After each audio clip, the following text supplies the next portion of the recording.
Welcome to another edition of Everyone Hates Cleveland, the podcast. This is the podcast in which we aren't going to talk about positional previews because while we only have one left to do, we just want to do something different because we're human beings and we, need to challenge ourselves with new and different things. Plus, there's a lot to talk about. We got spring training going on.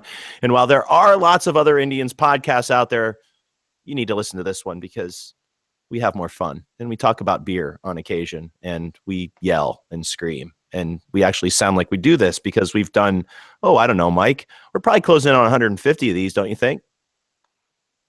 I thought we were at 200, Jim. I'm not gonna lie to you. Well, I know we had, I don't know, like close to 80 at EHC and I want to say we had more than that with the CSI podcast. So we've got to be pushing 200. You're right. We're like big deals in our own minds. I certainly am. I wake every morning thinking about myself. oh man, this could really. I'm trying my best, Jeff Nomina. Like I know that he's having like a rough week, and I'm just trying to do this work for him. He needs it. I'm doing what I can. I'm not saying nice things about Jeff Nomina. I'm not doing it. I need to have a beer with Jeff Nomina. I need to do it before Conway's goes away. I need to do it, and it needs to happen this week. And I don't care about illness, sickness, or excuses. It needs to happen. And I've not made any excuses in the past, and it's my podcast, and he can't say a damn thing about it. Yep. Basically, yes. All right, Mike. I'm going to start this off with baseball. If you want to segue into other directions, that's up to you. But I want to start off with probably not where you think I'm going to start with. We do have the main topic. We're going to talk about a bunch of stuff happening in spring, but I want to start with Jason Kipnis. Kipnis had a great year last year. When you talk about a guy, entering the realm of 30 and you start mentioning the term shoulder, I mean, it's a minor injury and don't get me wrong, but Kipnis has basically been shut down. He hasn't played in the field. He's been DHing a little bit. Of course, over the next, few weeks, he's going to be kind of meandering his way back into the regular lineup, especially in the field. But, with one guy having shoulders issues and does this make you nervous or, I know it's precautionary, but help, old man Jim, who's worried about everything, help me feel at ease with Jason Kipnis' shoulder. I can't. Damn it, Mike! Damn you! So here's the thing, though. This is something we don't want to talk about, and because most of the offseason we've been just like circling the wagons because of how deep this team is, how much offensive sort of like skill there is sitting at AAA, getting ready to come up. There's depth there, but the Cody Anderson and Jason Kipnis injuries, while they're not like Kluber and Lindor being like having broken arms, Indians are having a sneaky bad spring training. Like the Kipnis thing is a frustrating thing. It's really dangerous for them. He's really productive. He's pretty stable offensively, and yeah, I mean, I don't know. We've seen enough shoulder, elbow issues to not be particularly thrilled by this. It's not great. It's not great. Well, so it's good to have us both thinking that because we have over the past several years been proponents of, playing around a little bit with Jason Kipnis in the field because of course there are other guys. I don't know. There's this other guy who's been known to be a really good second baseman, and I can't remember his name. What's his name? Oh yeah, J-Ram. J-Ram. Yay. Anyways, there are the bonus with the Kipnis injury, if it does turn out to be something that's chronic and we need to worry about as the year progresses. We do have alternatives. We do have an alternative at third base and a guy like Yandy Diaz and your favorite guy, Giovanni Urshela, should that occur. Okay, so maybe not your guy, but we do have alternatives. Defensively, I think we both can agree Giovanni Urshela can play the position should we need to, but Yandy Diaz is probably the guy if they have to go long term. The bonus is we have guys there, but when you're talking about a guy like Kipnis, who has been known to have struggled as the year progresses, to start the year off with a shoulder injury doesn't seem, and while people are worrying about the defense, I mean, for me, it's offensively, because, I wrote a piece earlier this year about how Kipnis has very smartly changed his game to kind of fit how he's being pitched, maybe fit where he's at in the lineup. When you talk about shoulder injuries, it doesn't matter if it's your lead shoulder or your drive shoulder. That's a big deal. We're going to talk about Bradley Zimmer in a second and how his mechanics have changed. Your mechanics change when your shoulders hurts. And I think the big thing, with Brantley is, that's what, the concern has been, can he get drive? Can he have power when he comes back? So I ask you, Mike, a guy with a bum shoulder, a guy who has a chronic bad shoulder out of spring, who breaks down. And when I say breakdown, I mean, has a bad month at the end. And when I say a bad month, he eventually came back and had a great month in the playoffs, but he's still struggling in September. This is not a good thing for a guy who plays his heart out, is blue collar, and then gets to September and struggles with, I don't know, is it stamina? I don't know. But when you have a bum shoulder coming out of spring, that isn't a good thing. So we have to hope that this is just precautionary. Is it? So, Mike, I'm going to ask you to do this again. It's precautionary, right? Nothing's precautionary. Oh, you're killing me, man. Man. All right. So Jason Kipnis is not good. It's not good, but I don't know. We got a couple of weeks. We'll be back with more on Jason Kipnis. Do you have anything more you want to say about Kip? I mean, I don't know. 30 years old, shoulder. It's not chronic. It's not chronic. Let's just say that. Let's chant that. Let's hashtag that. But do you have anything more to say about the Kipnis injury? We've talked a little bit about it off air too, but realistically, Mike, he's going to be healthy, right? Right? Chance 3. I hope so. All right. So we're in the hope mode. Well, more on that comes, and maybe that's a factor of the Indians not really playing well with injury. Here's what I know. And I want to mention this. On February 23rd, we were told from a Jordan Bastion tweet or something like this, February 23rd, around there, that, we're shutting Kipnis down. It's just precautionary, just to keep him fresh, because he, his shoulder wears down and stuff during the year. And the next day, it's all of a sudden, we have an injury. He's going to get a shot. He's so to me, I think this is more of a thing than we want to talk about. I mean, are we we're at a decent clip here where he hasn't played, right? What's the timeline? Yeah, I think what sort of timeline are we looking at here? 2 weeks, 3 weeks, 2 weeks. Oh, that's good. That's good. So yeah. I do. Didn't he play in a game? Didn't he have some at bats? Pretty sure he did. But yeah, I mean, I think the fact that we're still dealing with it is a big deal. Yeah, I think he just played in a game Thursday as a DH. So he is swinging the bat, which is a good sign. So perhaps they are just taking it easy. Maybe it's a case of they've learned their lesson with how Michael Brantley was handled, whether it's a Brantley deal or a team deal or both deal, and they're just being cautionary. I mean, he's 29 years old. So, old man Kipnis. God, I hope he doesn't listen to this. All right, let's get to our main focus of this podcast. I do want to talk about Yandy Diaz. I do want to talk about Greg Allen. I do want to talk about Michael Brantley. But Mike, you've been at the forefront, and maybe all of us EHC guys have kind of followed suit with regards to Bradley Zimmer. And when you have a 37% plus K rate at AAA, it gets concerning as you move forward to the big league level. We've talked about this at length. You've got several. We've both kind of touched upon it. You were at the forefront of this, though. Over the past week, Jordan Bastion had a piece come out looking specifically at swing changes. And you and I, off the air, took a look at those swing changes. And as we were taking a look at those swing changes, we also he happened to hit another home run, an opposite field shot in a spring game. It does appear that the swing is different. And we can get into the mechanics of that in a second. The bonuses of this is he's still a young guy, and we've seen swing mechanics change appearance of players over the years. The most recent probably is Clint Frazier, who was going through some swing changes at AA over the span of the first 3 months of a season. We saw those start to kind of click into place during the latter half. And then he took off, I believe it was the 2015 season. And then, of course, the 2016 season, he kind of launched himself as our best prospect before he got dealt. Are we seeing the same thing with Bradley Zimmer? Zimmer, who's older than Frazier, did it in a very odd time. I mean, you don't generally see massive swing changes happen, during the AAA year. Usually you see it happen prior. What are your thoughts on this? His swing does look different. Are you buying in? Or are you still thinking no? Well, I wasn't. My thing with Zimmer and why I wrote these was,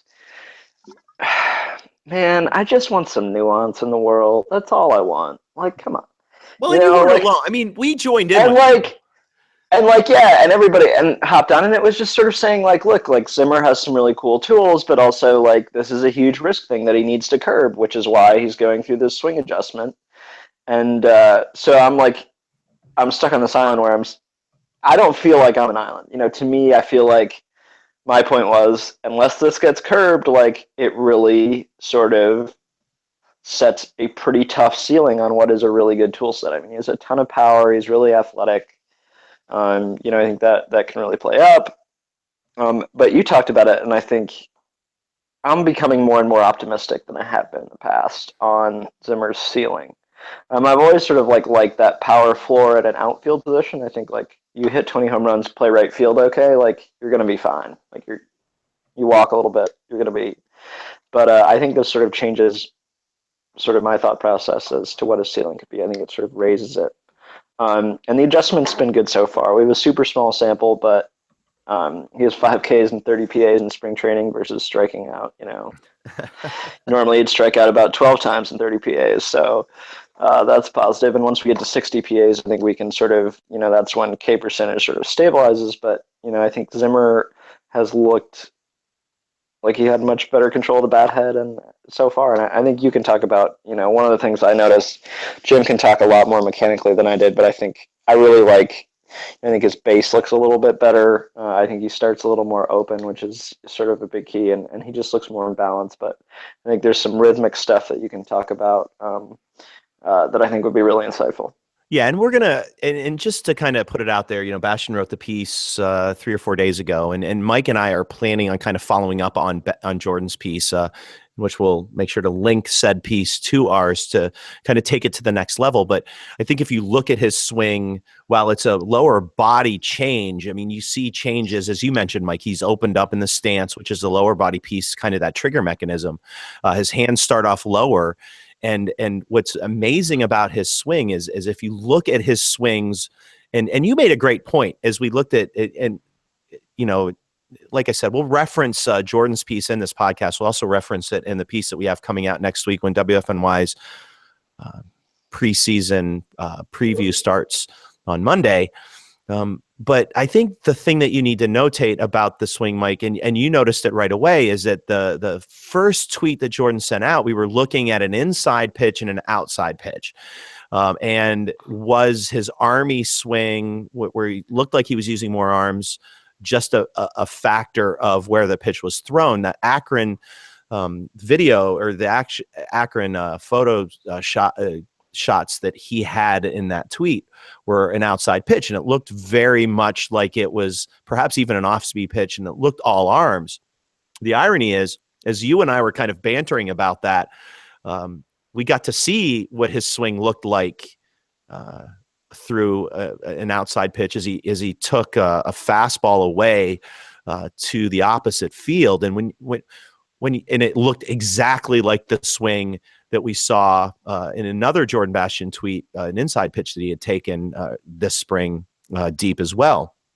I've looked since then at several of his swings, and they all uncannily look the same. And this is where I start to get excited. When you start to see the lower body in unison with the upper body, when you take away a big hitch and you're not just using your arms, and you're seeing that kind of drive through the ball, and you're seeing it on inside pitches, on outside pitches, and he's able to hold back on off-speed pitches, which it looks like he's doing. Oh man, it starts to get a little bit exciting. Repetition is key, but it looks like the Indians franchise seems to be kind of talking about that said repetition. I don't think he's going to break camp with the team, but Francona mentioned yesterday that guys like Greg Allen and Bradley Zimmer are getting repetition because they need things to lock into place. And it does seem like the organization is in unison.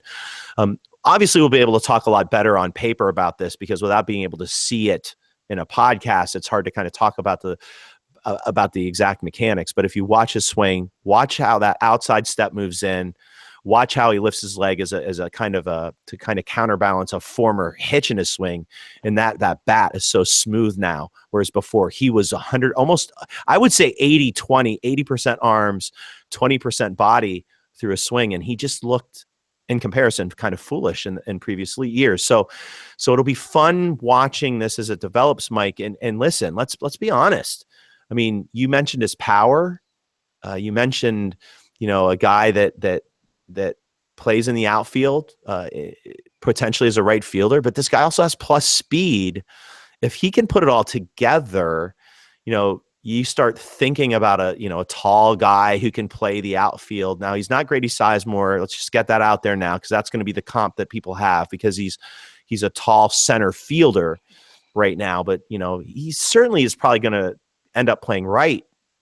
But, man, you start thinking about the intangibles. Mike, back to you. If he can put it together, if he's a guy who's striking out 20% of the time instead of 37% of the time, or even 25% of the time instead of 35% of the time, I mean, we're talking about a top 20 prospect.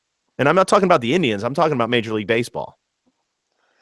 Yeah, I mean, if he can curb the K rate, if we can post 25% or less in AAA, in a decent sample, I'll be back to all in. I'll push the chips in, because the other tools are really solid. I mean, it'd be phenomenal. Yeah, but I think we'll have a prospect rankings come out prior to that, which will have him not where people think we will. But I don't know. We'll see when those eventually come out. All right, let's move on to a couple of other things. Do you have anything else you wanted to say about Zimmer? I mean, I think that's probably been the most interesting piece of this spring thus far, on the positive side of things. I mean, when you have a roster that seems set, when you have a guy who's going to supplement that roster at some point in 2017, that does seem to be the lightning rod of the offseason. But did you have anything more you wanted to say that? I mean, long term, how often do we see prospects at the age of 25 or 26 have these types of swing mechanics lock in and have a percentage decrease from 37% in any significant manner? I mean, he's going against the grain if it happens. Yeah, I think that's really good. I think it's a good way to sort of like level in that, both Jim and I are somewhat optimistic about the changes, but I think the reality is, these are really tough changes to make, and the probability isn't great that he really does anything more than a small marginal improvement on this skill. But it looks good so far, and that's sort of like all we can say, I guess. But yeah, I think it's really good to emphasize the fact that these sort of adjustments are really clearly just brutal to make. And yeah, but on another note, I want to be somewhat positive about something else, which is I have no idea. As much as I talked about how like torturous the Kipnis and Anderson injuries are, and how the Indians haven't had a great spring training, I think one of the positives is Allen, Diaz, and Zimmer taken together have all put together, just really phenomenal plate appearances, and just look super comfortable, and look pretty ready. Diaz has like 5 walks and 14 plate appearances. He's making good contact. He looks like a physical specimen we've never seen before. He may be a cyborg. And Allen's looked really good too. None of them have been really showing a lot of whiff issues, facing higher quality pitching. They played fine defensively. I think one of the really positive things is that the 3 guys who are position players who we think are close haven't shown any more warts for us to worry about so far. The only ding on any of these guys is the fact that Yandy Diaz has that groin issue, and which really sucks, because I really wanted to make a push for Diaz making this roster. But I think that this groin injury, the same groin injury that he had, I guess, last spring, is going to probably hinder that. But, I mean, listen, I wrote the big piece last Monday, kind of my precursor to my corner starting this week. But, I mean, I'm still groin or no groin. I mean, let's. That's going to be the Classic. name of Classic. Groin or no groin. That's going to be the name of the podcast. I mean, listen, and I'm going to let you talk about this, Mike, because I mean, again, you talked to Dave Wallace this spring, and he's talking about contact rate, and the two guys that he brought up were Yandy Diaz 1, Greg Allen 2. I mean, to me, groin or no groin, this is a guy who has always been able to make good contact. The bonus with this is that he's also got the eye to take a lot of walks, kind of in that Carlos Santana mold. And this is a guy that gets on base in the minor leagues at we're looking at a 400 clip. I mean, this is a guy 40% of the time that's getting on base. Listen, size-wise, and as you look at him, you can see that they probably have had a conversation with him and said, look, you're not going to be playing middle infield. You're going to be playing corners, so get bigger. I mean, this is a guy who looks like he's trying to add power to his swing. We haven't really gotten to see that because he hasn't been on the field a whole lot. With the contact rate, Mike, regardless of health, I mean, the groin's going to heal itself. He's going to be back in this lineup in spring. Listen, I mean, we do agree with Yandy Diaz in one respect. I mean, this is a guy who should be breaking camp with the Indians. I know you're more, I mean, and this, we're really nitpicking here, but you're probably more of he needs to start for Brantley if Brantley doesn't make the club. This guy he's one of our 25 best players. And as we were talking on Twitter the other day, a top 20 guy, I mean, right now he should be on the roster. I mean, I'm just going to say it. I'm going to let you talk about the whys. I don't care if it's a utility guy. I don't care if it's starting. I don't care if he's pitching. This guy should be one of our top 25 players. The fact that he's not, and I'm so sick of hearing this, he needs to have regular at-bats. Bullshit. This is a guy, and I'm going to let you talk about the contact piece. This is a guy who's going to figure out a way to get on base no matter what happens, no matter how many reps he gets. He's 25, going on 26. This is a guy who gets how to get on base. He's going to get at-bats. Guess when? I don't know. I guess they get at-bats in between. I don't think, Mike, they sit on their hands. This is a guy in elite condition playing Major League Baseball. He doesn't need reps in Columbus. Sorry. So let's find out if he's a quad A guy, but I don't know. Giving him the chance he's earned as the utility guy, he can do that. And, oh, by the way, Jose Ramirez can be an middle infield guy. I digress. Mike, to you, because I'm getting pissed. Jeez. I hate when I have to be the calm guy. I know. I'm turning you into the calm guy, which is just ridiculous. In this buddy comedy, it's just like, it seems like I shouldn't have to do that all the time. No, I'm just kidding. Yeah, I mean, to me, it seems like Yandy Diaz, worst case scenario, his floor to me is like a platoon right-handed bat who crushes left-handed pitching and can play 3 different positions competently. And I'm sorry, that's just so much better than Michael Martinez. And the other thing is, this roster is so damn versatile that people keep looking at this like a traditional utility spot. And one of the things I sort of confined myself the other day, because the Indians had sort of, Bastion wrote that, Eric Gonzalez, Ronnie Rodriguez, and Michael Martinez were sort of the guys being discussed for the utility role. And I sort of argued for Gonzalez because I said, look, this guy at least hits right-handed pitching, and I confined myself to that list instead of discussing Yandy because I, felt that was the choice I had to make. And right. Well, and it's whatever. And I said, you go with the guy who has the most sort of versatility, but also has some offensive value, because the Indians have so many of these guys that it allows Francona to sort of mix and match and constantly have platoon advantages. And so to me, you don't need that guy. If Lindor needs 10 games off the season, Jose Ramirez can play shortstop. And if Lindor gets hurt, then you have a totally different problem. But if you're talking about the fill-in time, Lindor's going to play 155 games. Ramirez can fill those. And then the best way to rest Ramirez, you plug in Yandy Diaz at third base. He's legit third baseman. He can play there defensively, and he's fine offensively. So to me, that makes the most sense in terms of versatility in the infield. And then, Diaz can play the outfield. And hey, you have a couple of left-handed, what do you have? Almonte, Naquin, Chisenhall all hit right-handed pitching, and only Geyer really crushes left-handed pitching. Who crushes left-handed pitching? Yandy Diaz. So I think there's pretty easy versatility argument that, Diaz is the guy, and you don't really have to add Michael Martinez, who's, at this point probably like a below average defender at second shortstop, or average and historically bad offensive player. So like maybe we can just admit that baseball's changing and we don't need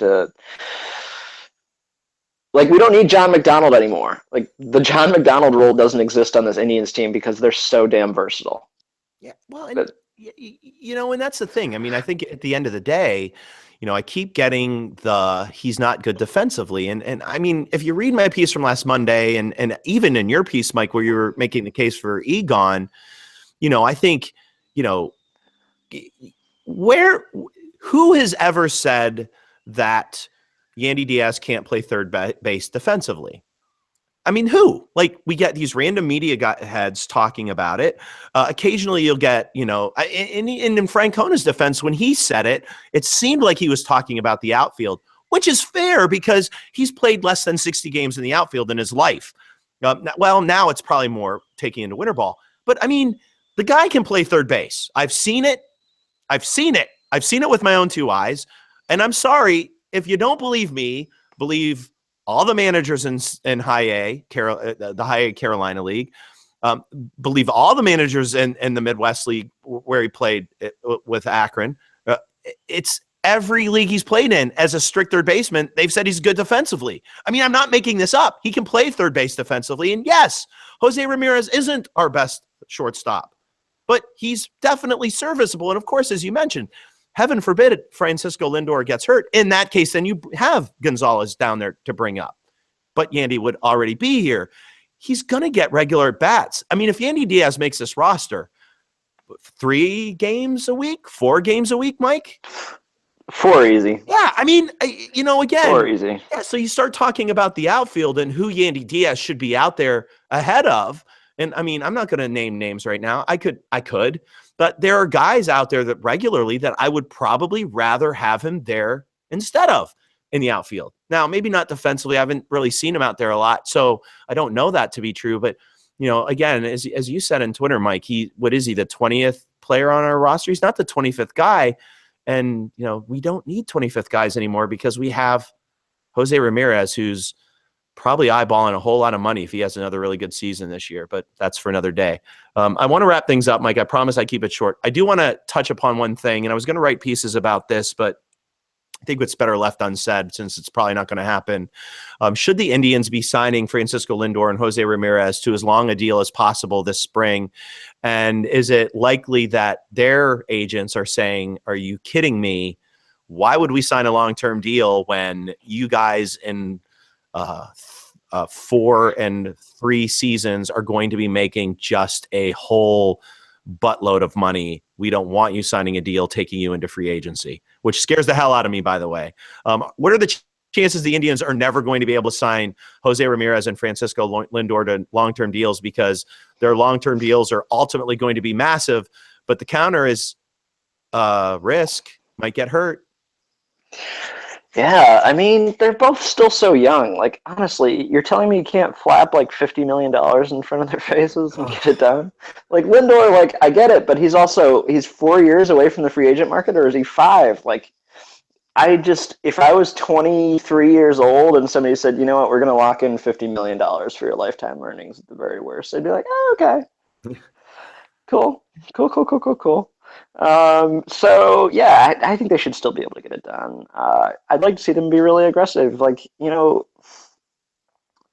Lindor, I don't think we talk enough about the fact that like Cleveland has needed a star baseball player and a face of the franchise for a long time. And even when I love Travis Hafner and love Sizemore, and Sizemore had that same potential. Like, Sizemore was the face of that team, and I think a healthy Sizemore sort of would have impacted attendance and like baseball in Cleveland from 2007 to 2012. And I think Lindor is sort of this guy who, like, he's a legitimate star, and he's not only just a star caliber player, he is a star entertainer. He's Hollywood. He's that guy. And so I think, like, for the Indians in baseball in Cleveland, no long-term contract has been more important in the last 15 years than trying to extend Francisco Lindor. And, Adam Burke keeps promoting and pushing, and anybody who says it after him is useless. And including myself, but I wouldn't be opposed to a lifetime deal. And well, I think all of that has been said in jest because nobody in their right mind would ever offer such a deal. Someone said 200 million to me right now over the next 10 to 15 years. As insane as that sounds, I think I would be all in on that. I don't think I would blink twice, but I don't know. I think this is going to be the most interesting thing over the next season, especially if they don't get anything done between now and say the All-Star break, which is tends to be their window. If they don't get anything done, I think if they're having big seasons, listen, if Jose Ramirez has a second season like the one he had last year, I mean, we're looking at maybe not even a light version of Jose Altuve. And you can look at the deal he signed, and Francisco Lindor, I think we can agree is his potential is above that, especially considering his age, which is saying something. We're talking about, when I was researching, writing a piece about long-term deals, like Lindor is avant-garde. There aren't many guys his age who's put up the numbers that he's put up, who've signed long-term deals. Andrelton Simmons, but he was a Super 2 guy. So it's even hard to compare him since the Indians don't have to worry about that with Lindor. So, I mean, and I think we can both agree that Lindor offensively is better, way better than Simmons, and defensively is in the same breath. So, I mean, Lindor's deal would be brand new and big. I don't know Simmons' contract off the top of my head. I think it's in the upper 50s. I think that Lindor's deal would be big. And after what they did this offseason, I thought that it was a lock and loaded thing that they would be offering him a deal. But they got to watch themselves with Jose Ramirez. I get it. Maybe you're a little concerned about his body type, and maybe there's a little Baerga in there, but he seems to be a worker. We've seen some video of him and the Dominican. I mean, this is a guy who's working on his skill all the time. They got to watch, because if Ramirez has another year like last year, I mean, he's pricing himself fairly high. I mean, you can look at the Kipnis deal and see what kind of deal we're looking at, I guess. I don't know, Mike. Should the Indians do this now? I mean, are you worried at all? Listen, we're both on the J-Ram bandwagon. You're driving it. I'm steering the back end. No, you're driving it too. We're driving a lot. But listen, are they gambling with this? Are they gambling with a guy like Jose Ramirez because they think that perhaps he has a little bit of regression this year, as a lot of people have been stating? And are we looking at a guy in Jose Ramirez who's even now still a lot better than people think? Yeah, I think they're gambling. But I also think, he has one fantastic season coming off a season which he struggled a little bit. I think the pedigree that exists in terms of his quality sort of like pointed to a season like this. So I think it's a gamble. But I still think they can throw enough money in their faces to lock these guys up long term if they have another good year. And I also think that probably the conversations have begun, and I don't think Ramirez has necessarily rebuffed them, but I think this is something that the Indians haven't sort of just ignored this offseason. I think it's a conversation they probably had. So there we go. I think it's going to be an interesting kind of walk down the path. I think these are two players defensively the Indians need. Obviously, offensively, they're cogs, and Jose Ramirez is face of the franchise as Francisco Lindor is. The interesting kind of other side of the coin piece of Jose Ramirez being kind of a glue player that can play well in the infield and the outfield. And anywhere in the lineup you put him, he's going to be effective with that surprising power that he showcased last year. It's going to be fun to see what the Indians do with all of this added revenue off of their season ticket sales and off of playoff performance. So as we kind of head down that path, while the Encarnacion signing was a huge deal here in Cleveland, boy, oh boy, how big would it be if they could wrap up their two young stars to long-term deals, especially if they can get 2 years of their free agency. Man, I don't know. I'd be really excited about that. All right. Anything else you want to talk about here, Mike, before we wrap it up? We finally got to talk about something other than positional previews. Any kind of wild card things you want to throw out there? Not really. I mean, I don't know. I'm not pissed about anything, so I think we're good. Well, I mean, we could talk about the WBC, and I could rant about that. Well, I'm pretty pissed about that. I take that back. You know what? I'm so like is there a more meaningless event in the world? Like and I get it. Like we're trying to get other nations to get into baseball. Cool. I'm really sick of watching like Lindor get hit by a pitch, Miller get warmed up, and put down in the bullpen 3 times, and Roberto Perez receiving. Like I'm done with it. It's not great. It's the worst. It's quaint, Mike. It's quaint. It's goodwill. It's goodwill towards all men, and we got. I don't have time for quaint anymore. I don't care about quaint. Wait, Mike, we got to see a walk-off 10-run rule last night. It was like I was watching Little League. It was great. Exactly. I'm sorry. Why do I have to like this? I don't want to. Like why? I said something about not liking it on Twitter, and I got a little bashed by it. Come on. It's the World Baseball. Who cares? I mean, give me a break. God. And if Andrew Miller gets hurt, everybody's going to hate it. Let's just get it out there. Oh, Jim, there's no stats that prove that anyone gets hurt. Shut up! If they get hurt, they get hurt. Okay. I feel better. I need to yell more. Maybe less. Okay. All right. We're going to wrap it up. 2 podcasts in the can, same day. Who knows what you'll get? Maybe we got a live cast coming soon. I don't know when, Nomina. I don't know when, but it's coming. Got to stop having babies and getting sick. Having babies. Same problem. On a serious note, EHC, and while the site is gone, we have overtaken Indians coverage at WFNY, and along with the writers that they already have there, like Mike Bode and all the other ones that hop in, we have our preview coverage starting on Monday. I believe that maybe before, I don't know, this may be coming out on Monday. I'm not sure. If it's already Tuesday, then just ignore all of this. Make sure you check it out. Of course, every Monday will be Corner of Carnegie in Ontario, and on Tuesday, Let's Argue. Mike and I have a piece I know we're going to be working on about Bradley Zimmer's swing. We're going to be talking about the infield, the outfield. I've got some other stuff in the works too for the weekends, and we'll be busy writing stuff over the next 3 weeks as we head towards opening day and, of course, beyond. So while EHC, the site, is dead, the podcast will keep it alive. And, of course, at WFNY, we will give you the best Indians commentary there is. All you have to do is check it out so that you can believe me, so I don't sound like I'm ranting and egotistical, which I probably am. But I mean, we are, but that's fine. That's what makes it great. That's what makes us great. And I'm a big fan of The Athletic too.